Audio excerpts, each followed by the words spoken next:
નમસ્કાર દર્શક મિત્રો, એસી ન્યૂઝ ચેનલમાં આપનું હાર્દિક સ્વાગત છે. સંવેદનાનો સ્વદોત્સવ યોજાયો અમદાવાદના સદવિચાર વિદ્યાપીઠ કેમ્પસમાં સ્વ રંજનબેન રમણલાલ ચેરિટેબલ ટ્રસ્ટ દ્વારા પ્રજ્ઞાચક્ષુ બહેનોને લઈને સ્વાદોત્સવ યોજાયો. આ કાર્યક્રમ 51 જેટલી મહિલાઓએ ભાગ લીધો હતો, જેમાં અંધ મહિલાઓ દ્વારા જુદી જુદી રીતની વાનગી બનાવવામાં આવી હતી. આ મહિલાઓ ગુજરાતના ખૂણે ખૂણેથી આવી હતી. આ કાર્યક્રમ દ્વારા પ્રજ્ઞાચક્ષુ મહિલાઓ દ્વારા વાનગીઓ બનાવીને પોતે પણ કંઈક કરે કશે તેમ છે એ ઉદાહરણ કાયમ કર્યું છે. જ્યારે એક સાધારણ મહિલા વાનગી બનાવે તે કોઈ નવાઈની વાત નથી, પણ જ્યારે પ્રજ્ઞાચક્ષુ મહિલા વાનગી બનાવે તે કોઈ પડકારરૂપ નથી સે સાબિત કરી દીધું છે.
હું પ્રવીણ લહેરી, મેનેજિંગ ટ્રસ્ટી સદવિચાર પરિવાર. સાહેબ, આજે એક અહીંયા બ્લાઇન્ડ ઇવેન્ટ થવા જઈ રહી છે, તેના અનુસંધાનમાં છે અને કેટલી બહેનો આમાં ભાગ લઈ રહી છે? લુઈસ બ્રેલ નામના ફ્રાન્સના પ્રજ્ઞાચક્ષુએ જે બ્રેલ લિપિ શોધી અને જેના કારણે પ્રજ્ઞાચક્ષુઓ માટે વાંચવાનું સરળ બન્યું અને એમની વ્યક્તિત્વ વિકાસની યાત્રા વધારે સુદૃઢ બની, એવા બ્રેલની જન્મ જયંતિના દિવસે આપણે 51 પ્રજ્ઞાચક્ષુ બહેનોને 51 અલગ અલગ વાનગીઓ જાતે બનાવીને નિઃશુલ્ક સૌને આસ્વાદ કરાવવાનો કાર્યક્રમ શ્રી મુકેશભાઈ પટેલના ટ્રસ્ટના સહયોગથી આ જગ્યા ઉપર ગોઠવ્યો છે. આ જગ્યા ઉપર આ બીજો પ્રસંગ છે.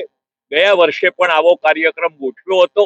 3000 કરતા વધારે લોકોએ આ આસ્વાદનો લાભ લીધો હતો અને આજે રાતના 8 વાગ્યા સુધીમાં અનેક લોકો આનો લાભ લેશે. આનો એક જ સંદેશો છે કે દિવ્યાંગોને દયાની જરૂર નથી, પરંતુ આપણે એમને સમજીએ.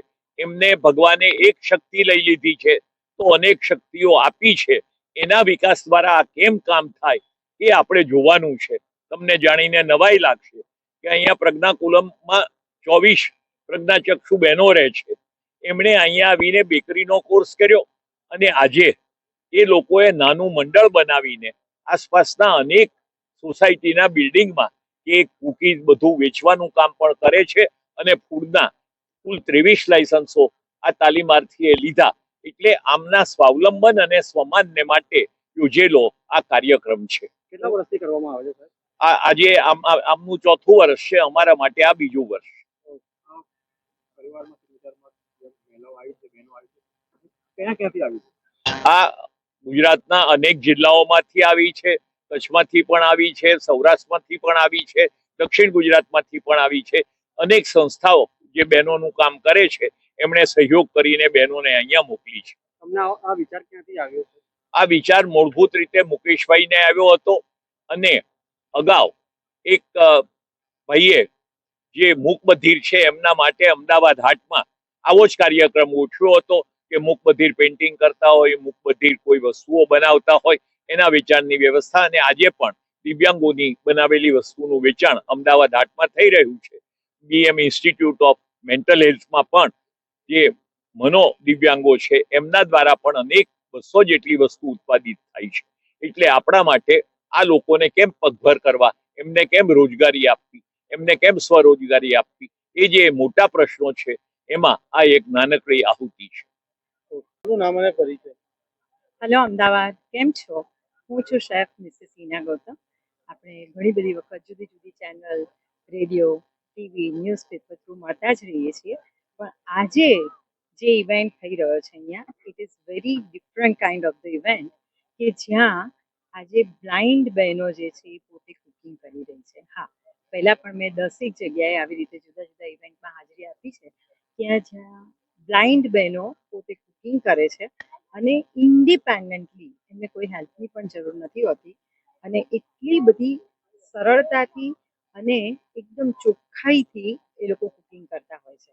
એટલે માત્ર કુકિંગ જ નહીં, ઘણી બધી સેન્સીસ એ લોકોની એટલી આર્ટ જેને કહેવાય ને, એ સંગીત હોય, એ ચિત્રકળા પણ એ લોકો કરતા હોય છે, મેકઅપ પણ જાતે કરતા હોય છે, ફેશન શો પણ કરતા હોય છે. અને આજે અહીંયા જે કુકિંગ કરવાની છે, 51 બહેનો 51 ટાઈપની રેસિપીસ બનાવવાના છે અને જેને કહેવાય ને કે 51 શક્તિપીઠ જેને કહેવાય એ રીતે 51 બહેનો 51 રેસિપી કરી અને બધાને ટેસ્ટ કરાવશે.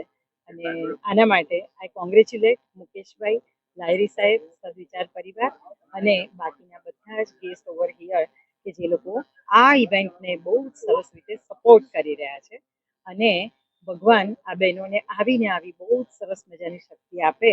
મને એવું લાગે કે ભગવાન પણ આજે એ લોકોને કુકિંગ કરતા જોઈ અને વિચારશે કે મેં એમને એક આંખની જે શક્તિ છે એ ઓછી આપી છે, છતાં દેખતા માણસની જેમ જ એ લોકો પૂરેપૂરા વિશ્વાસ સાથે કામ કરી રહી છે. તો આઈ થિંક ભગવાન પણ એવું કહેશે કે ના, નેક્સ્ટ લાઈફમાં તો આ લોકોને આપણા કરતાં પણ વધારે સરસ એવી દ્રષ્ટિ મળશે.